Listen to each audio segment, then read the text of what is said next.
Mesdames, Mesdemoiselles et Messieurs, bonjour. Je me présente Yannick Seyer. Je suis polytechnicien en nouvelles technologies de l'information et de la communication.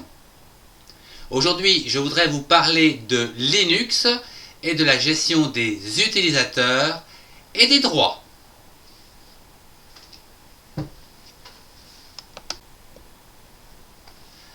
Voyons dans un premier temps la gestion des utilisateurs. Pour gérer ces derniers sur votre ordinateur, vous devez vous loguer sous le compte de root, c'est-à-dire d'administrateur.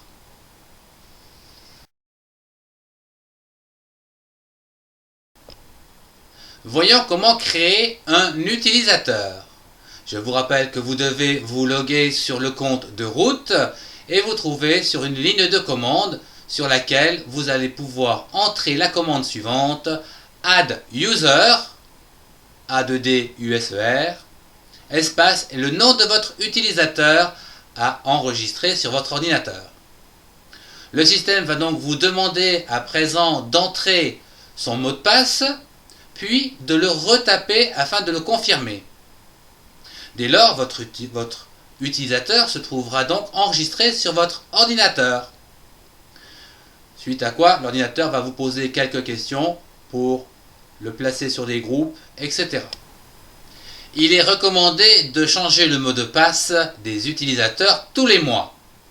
Pour ce faire, vous vous loguez également sous le compte de root où vous placez la commande password nom d'utilisateur sur la ligne de commande. Password, PA2SWD et l'espace le nom de l'utilisateur.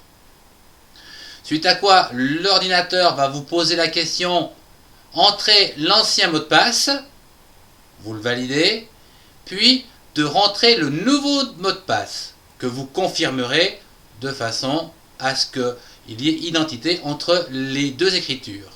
Dès lors, votre nouveau mot de passe est mis en vigueur. Voyons à présent où sont localisées ces informations concernant les users qui utilisent votre ordinateur. Ces informations sont localisées dans le répertoire /etc et dans deux fichiers, à savoir le fichier password, PA2SWD, et le fichier groupe, GROUP. De façon à éditer ces informations, vous pouvez utiliser soit la commande cat ou la commande more. Ici, comme vous pouvez le voir, nous avons utilisé more espace /etc pour rentrer dans le répertoire /password, qui va donc nous donner la liste des informations sur ce fichier password. À l'intérieur, nous allons donc trouver consécutivement tous les users, commençant par root et les différents users. Pour chaque user, vous avez donc son nom, ou du moins son identifiant, puis son identifiant password sous forme d'astérix, puis vous l'avez sous forme d'identifiant pur de l'utilisateur, l'identifiant de groupe, qu'on appelle aussi GID, puis le commentaire et son répertoire de travail, etc. En ce qui concerne le fichier groupe, lui, vous allez y trouver donc la liste des membres pour chaque groupe. Voyons quelques autres commandes à connaître. À savoir, afin de connaître son identité, vous pouvez utiliser la commande ID. Quant aux informations sur le user, vous pouvez utiliser deux commandes, à savoir who, WHO, ou encore finger, FINGER. Nous venons de voir la gestion des utilisateurs.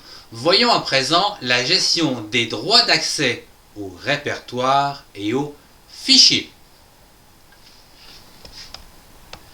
D'une manière générale, nous pouvons utiliser cette théorie. Les droits sont répartis en 3 chiffres. Le premier chiffre représente les droits du propriétaire, Le deuxième chiffre représente les droits du groupe. Et enfin, le troisième chiffre représente les droits du reste du monde. Chaque chiffre permet de déduire les droits, à savoir de lecture, d'écriture et d'exécution. Chaque chiffre peut donc contenir les valeurs suivantes: 0, 1, 2, 3, 4, 5, 6 ou 7. À savoir, le 0 correspondra à aucun droit pour le groupe, le propriétaire ou le reste du monde. Le chiffre 1 représentera un droit pour l'exécution, mais que l'exécution. Le chiffre 2 correspondra à la capacité ou le droit d'écrire sur le fichier ou d'écrire sur le répertoire, mais que ça également. Le chiffre 3 va permettre donc soit au propriétaire ou au groupe ou au reste du monde d'écrire et d'exécuter. Le chiffre 4, lui, permettra la lecture, mais que la lecture. Le chiffre 5 va permettre la lecture et l'exécution. Quant au 6, il permettra la lecture et l'écriture d'un fichier ou d'un répertoire. Le summum, vous l'avez tous deviné, c'est le chiffre 7 qui va donc permettre à la fois la lecture, l'écriture et l'exécution. Si je résume, le 0, vous n'avez aucun droit, le 7, vous avez tous les droits. Entre, vous avez donc tout le spectre des trois possibilités, à savoir l'exécution avec le 1, l'écriture avec le 2, que la lecture avec le 4, l'écriture et l'exécution en 3, la lecture et l'exécution en 5, la lecture et l'écriture en 6. Voyons quelques exemples de droits. Par exemple, 740. Ici, vous avez le propriétaire qui aura tous les droits puisqu'il possède le chiffre 7. Quant au groupe, lui, il n'aura que de la lecture puisqu'il possède que le chiffre 4. Quant au 0, qui correspond donc au reste du monde, il n'a aucun droit. Voyons un autre numéro avec le 621.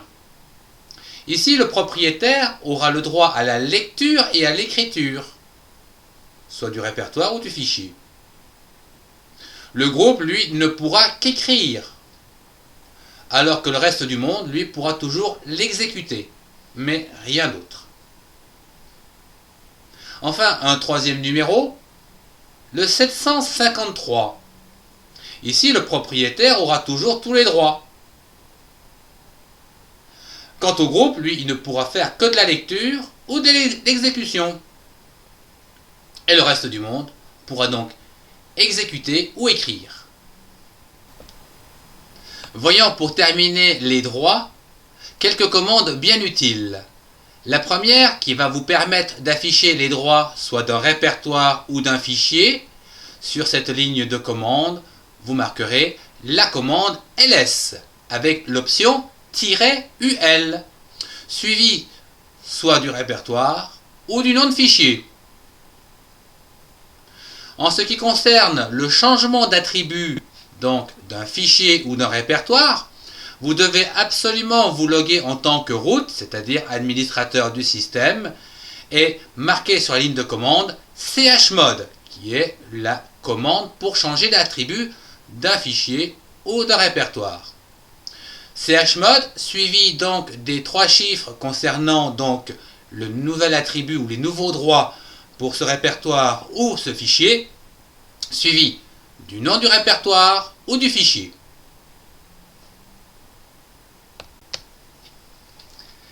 Ce cours dédié à la gestion des utilisateurs et des droits se termine. Je vous remercie de votre attention. Au revoir et à très bientôt pour un prochain cours.